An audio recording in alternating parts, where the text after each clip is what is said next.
Alright, what's up, Z-Freak? So, you just watched my formula deck review video. You probably saw this deck in that video. This is just something that I threw together as an example of how you can update the purple deck from the power pack if that's the one that you decide to get.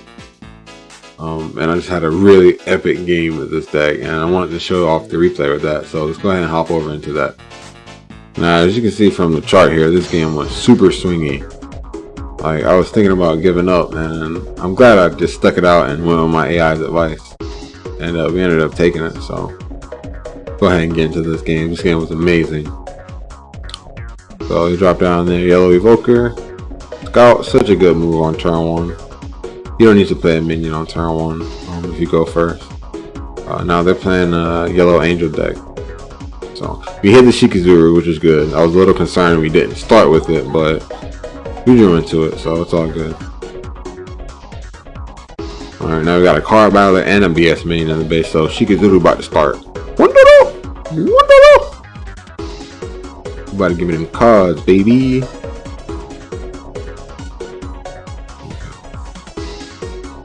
Oh, next turn. Draw Lolo. We use that Pendragon to remove their minion, and that's a really good play because pretty much I didn't use anything and I got rid of one of their cards, so that's just a really nice overlooked card. A lot of people don't really take advantage of that card, in my opinion. So now we've got our draw engine set up, and he's protected by the Sphinx Force, so it's going to be harder for my opponent to really mess with it. The Ramburn is coming in on my Phoenix Force. This is one thing that sucks about playing against AI. Like, they just start gunning for that Phoenix Force. Another Pendragon, get rid of that. Pro play is here. The Flamingo is really good because it gives you mana and stays on the field, so you can sacrifice it to your monstrosity. And with Shikizuru, it let me draw another card, so it's just all plus there. Alright, so they play their Angela, get out there, kick us all. Now here, I wish I had killed Angela, and you'll see why. But instead I decided to summon this minion, the Beat. I can start drawing more cards and put them in the base for later and just keep drawing cards. And then now we're going to get out the level 3 My Viole, which is a cornerstone in this deck. That card is so good, and you'll see why.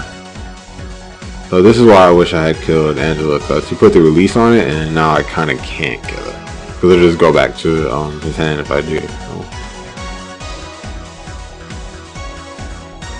Alright, I don't mind trading here because I do draw a lot of cards with Shikizuru, and I hit destruction on that so that it'll be harder for him to use the movement, and I didn't want the Angela to go back to the hand. But thinking about it, it was kind of crappy because I used 5 mana on 1 mana for theirs. Okay. So I'm just trying my best to protect my Phoenix Force to make sure I can keep hitting flash spells on their turn. I'm coming on him because he has revenge, and then after he's done his duty, he gets sacrificed. Make a token, draw a card, and Violet Blaze is going to pop that because that's going to start removing stuff to my hand, so I got to get rid of it.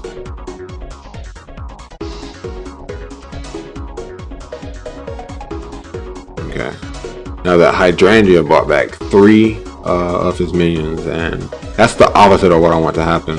I don't want my opponent to get free cards like that, because my whole gimmick is getting free cards while discarding theirs, but they just keep drawing cards and it's making it a little difficult for me.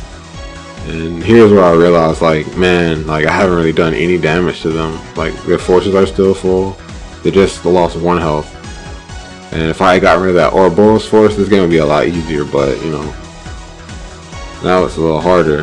Thankfully I still have my Sphinx Force, but right here we just lose them. I just let it go because I had used so many flash spells that I figured I got the value out.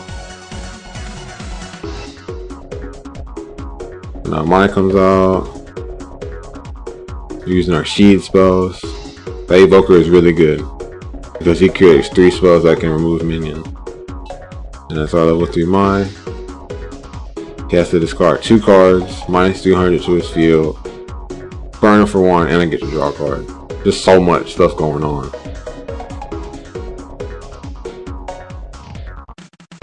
So Angela's coming back after we destroyed her, and bringing back a draw source, play another draw source, and now it's difficult because we discarded cards from their hand, but now she's gonna be drawing more cards because of the Kikazar and the 2-cost Angel from Ray.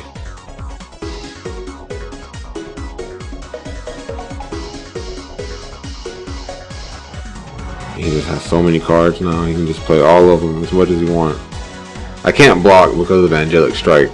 That's why I was letting all that stuff go through. Now here, Spear of the Demise. I'm gonna get rid of Angela. Put my Monstrosity, and I popped that because I wanted to wipe the field and make him drop 2 cards. So I wish my Phoenix was still around so I can have my power absorption, but I don't have it, and they play another Hydrangea to bring back all these cards to draw.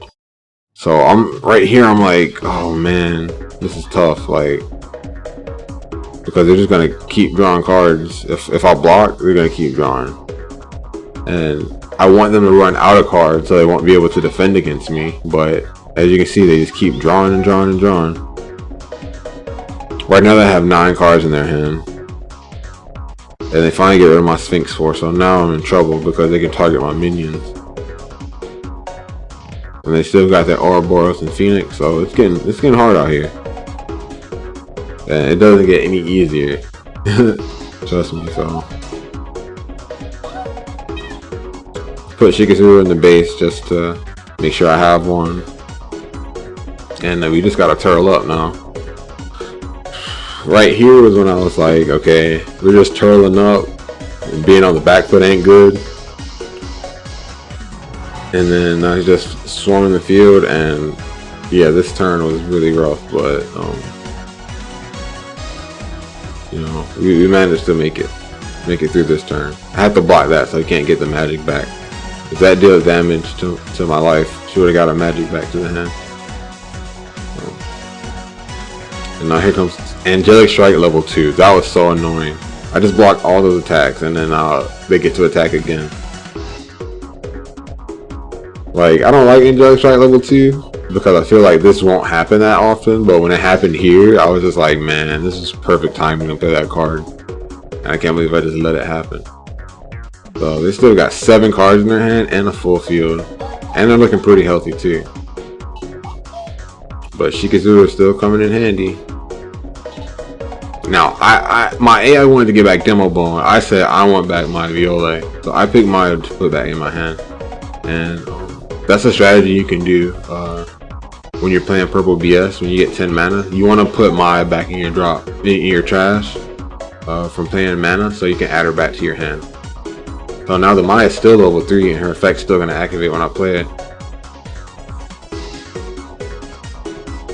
So they play Holly, and now they're gonna defeat me no matter what, and it's just like, okay, I just gotta try and not die. And they have 4 mana, so I'm like, please don't have another Angelic Strike. So we're gonna block that.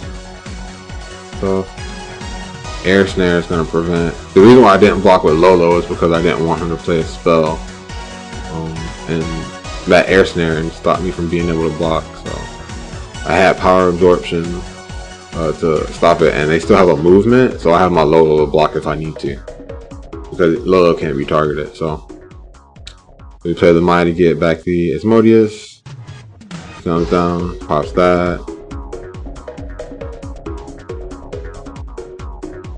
He comes out, I'm gonna sack that. Minus 300 again, discard 2, and here's where the card advantage was kinda, you know, showing up.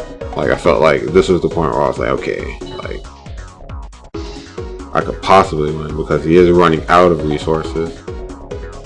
He's got 1 life left, so Harley could attack too, but went ahead and summoned her. Asmodeus again, sacrifice a demon, burn for the last damage. I wanted to give up so bad, but I'm so glad I didn't. This game was amazing. And it just goes to show you the power of leveraging card advantage and removal in card games. So I hope everyone enjoyed this short replay, and I'll see all of you for the next video. Happy Halloween.